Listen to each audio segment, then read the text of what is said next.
যুদ্ধবিরতি কার্যকর থাকলেও ভারত ও পাকিস্তানের মধ্যে দোষ চাপানো বন্ধ নেই। তবে এরই মধ্যে স্বস্তির খবর হলো, চিরপ্রতিদ্বন্দ্বী দেশ দুটি উভয় দেশের সীমান্ত রেখা থেকে সেনা প্রত্যাহারের সম্মত হয়েছে।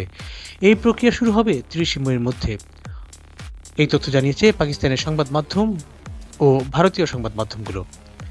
এই সিদ্ধান্তের সঙ্গে সম্পৃক্ত উচ্চপদস্থ কর্মকর্তারা জানাচ্ছেন, ভারত ও পাকিস্তান একটি বোঝাপড়ায় এসেছে, যার মাধ্যমে আগামী ৩০ মের মধ্যে তারা নিয়ন্ত্রণ রেখা এবং আন্তর্জাতিক সীমান্ত থেকে তাদের সশস্ত্র সেনাদের ফিরিয়ে আনবে।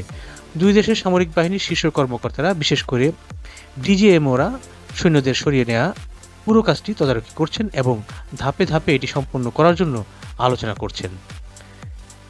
চলতি মাসের শুরুতে দুই দেশের মধ্যে তুমুল লড়াইয়ের পর এই পদক্ষেপটি খুবই গুরুত্বপূর্ণ পদক্ষেপ হিসেবেই দেখা হচ্ছে।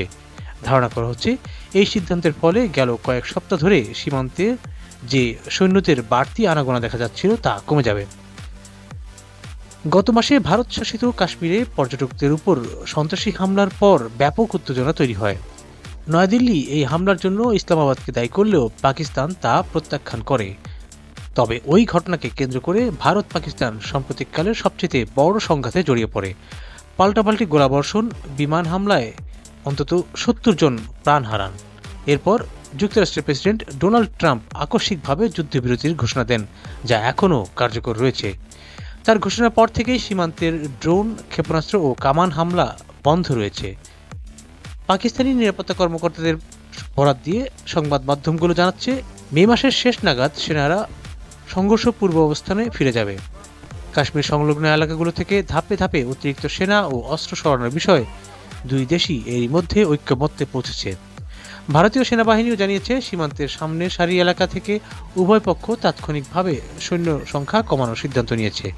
প্রাথমিকভাবে 10 দিনের মধ্যে সব পদক্ষেপ সম্পন্ন করার পরিকল্পনা ছিল, তবে কিছু টেকনিক্যাল জটিলতা থাকার কারণে প্রত্যাহার প্রক্রিয়া সামান্য বিলম্ব হচ্ছে বলে জানিয়েছে পাকিস্তানের কর্মকর্তারা।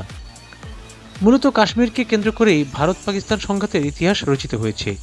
হিন্দু প্রধান ভারত ও মুসলিম প্রধান পাকিস্তান উভয় দেশই কাশ্মীরের পুরো অঞ্চল নিজেদের করে দাবি করে আসছে।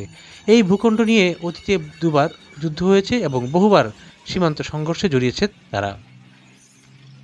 তবে সাম্প্রতিক সময়ের সেনা প্রত্যাহারের উদ্যোগকে কূটনীতিক মহলে স্বস্তিদায়ক পদক্ষেপ হিসেবেই দেখা হচ্ছে। এখন দেখার বিষয়, এই শান্তি প্রচেষ্টা কতটা দীর্ঘস্থায়ী হয়। Desk report.